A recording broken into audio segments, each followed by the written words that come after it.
Told you I'd show you the Victorian sponge cakes. So here's the fridge, and yeah, let me just find where they are.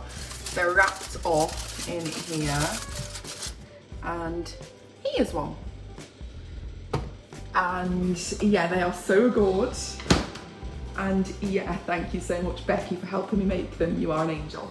I'm relatively busy today, but I thought let's get a video out there. Today I'm going to be telling you how to get a free qualification in the United Kingdom with virtually no experience and without going to college or university, and this qualification can be done online. So yeah, this is going to be done with a platform called Free Courses in England, which is ran by the Skills Network. And it's going to be involving me sharing my screen with you quite a bit this video. So yeah, the Skills Network hosts a lot of free courses at level 2 and level 3 that you can do. You've got to be earning under £23,000 a year, and you've got to be settled in the UK. I have got a level 2 counselling qualification with the Skills Network, which has helped me to potentially go to college in September to get my level 3 and progress on to level 4 to qualify as a counsellor. And I've got my level 2 understanding autism, and now I'm in the process of doing my level 2 awareness of mental health problems. So yes, they are absolutely amazing, and I'm going to be telling you how you can get onto one of these courses. If you like what you see, please subscribe to the channel, and yeah, let's just get started. I'm going to share my screen with you now.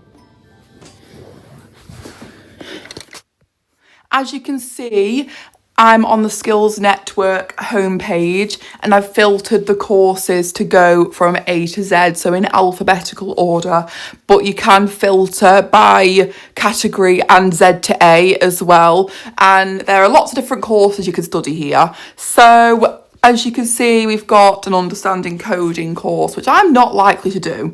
There is mental health advocacy within the workplace. There is behaviour distress in children, or distress behaviour in children, I think it is, which if I want to be a counsellor or work in that field, I'm going to have to be aware of it. So there's a lot of courses on this page that I am going to do. So let's just say you want to do distress behaviour in children, and let's click on that course. So we've clicked on distress behaviour in children, and there's loads of info here, and I've just read through the info. You can't apply for this course if you are already on another government funded course, or if they're funding you a course. So if you're in full-time education, then you can't apply for one of these.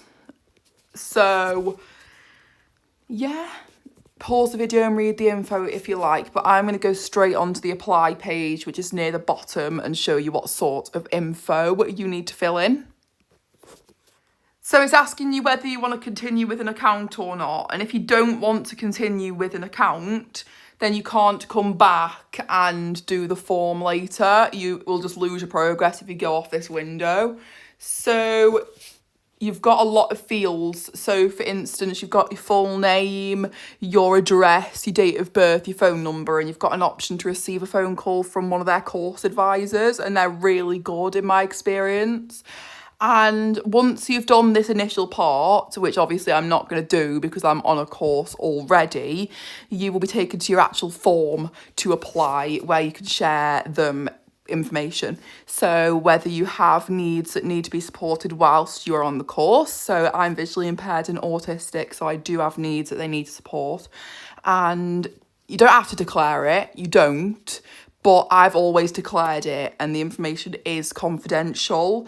You also have to do a maths and English assessment, so you need to tell them how good you are at maths and English and demonstrate that with the assessment.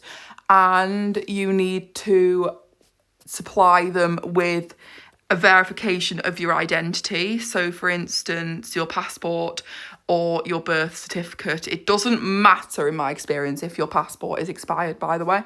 I used my passport when it came to the mental health course, but with the counselling and autism, I used my birth certificate, so they will suffice. So yeah, you've got this initial bit, you've got the form, then it'll tell you that you need to do the maths and English assessment. After that, you need to accept your funding partner.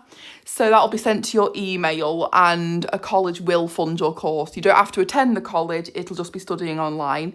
And once you accept your funding partner, you can go onto your user area and start your course. You will have deadlines. There is no exams, but you will have deadlines to get the assessment questions in by, and you will be assessed by a tutor, and you can either pass or fail your unit. So if you fail it, you've got to do it again. So yes, if you need support, the Skills Network is very open and transparent about what their numbers are and how to get in touch with them, and that's something you fill in the form. You do get asked if you want to fill in an emergency contact, but you don't have to.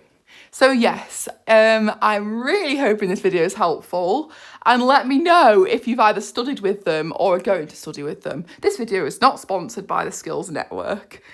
Thank you so much for watching. Have a lovely day. Bye.